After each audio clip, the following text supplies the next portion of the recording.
Hey guys, I hope you've had a good week so far. Diving into this week's discussion, the first question asks us what trends or issues related to the future of student affairs resonated most with you and how can we work through them. I think the first issue that I'm going to touch on is technology. It is truly unpredictable how technology is going to exactly affect us in the future. I think we can predict a couple things: an increased demand in online programs and class offerings, a student body that expects responses right away, a student body that is always plugged into social media and knows what is happening on campus. However, I do fear that this also means less human interaction and less participation in campus activities.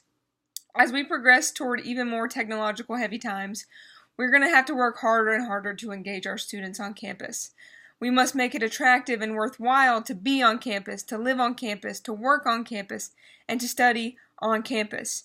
We also must set a professional standard and prepare students for the workforce. This is more on the academic affairs side.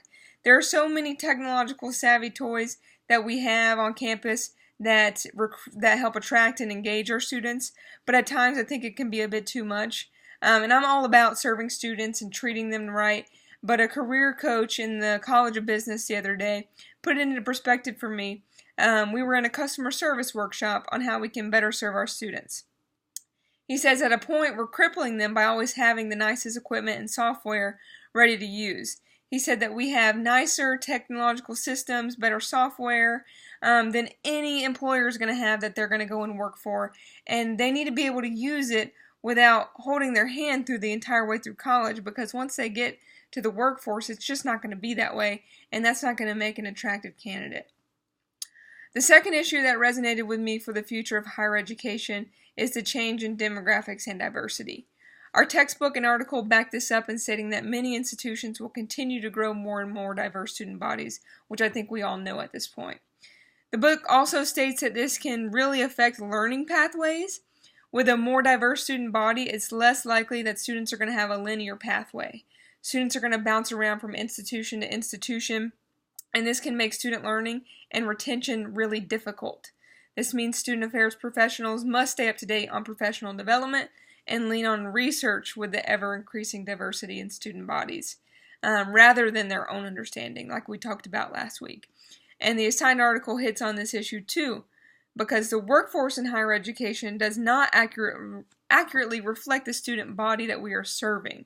I believe that the federal work study may help this issue. The article that we read stated that higher education is a hidden profession and that students don't realize until much later that it is a career field or even consider the possibility of pursuing a career field in student affairs. The study also states that students that work on campus or are engaged on campus are likely to pursue the career field. I have noticed an increasing amount of federal work study positions offered. This may just be me, but I feel like when I was a student, there was hardly any, and I feel like now that's the majority of positions. And I don't think the demographics in the workforce of student assistants appropriately match the demographics of the university. It seems to be actually more diverse to me.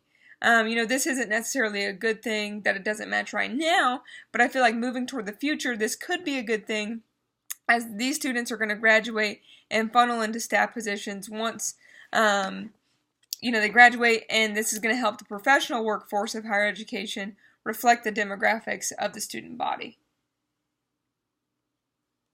And this leads into question 2, comparing the findings in the article to my own journey in student affairs.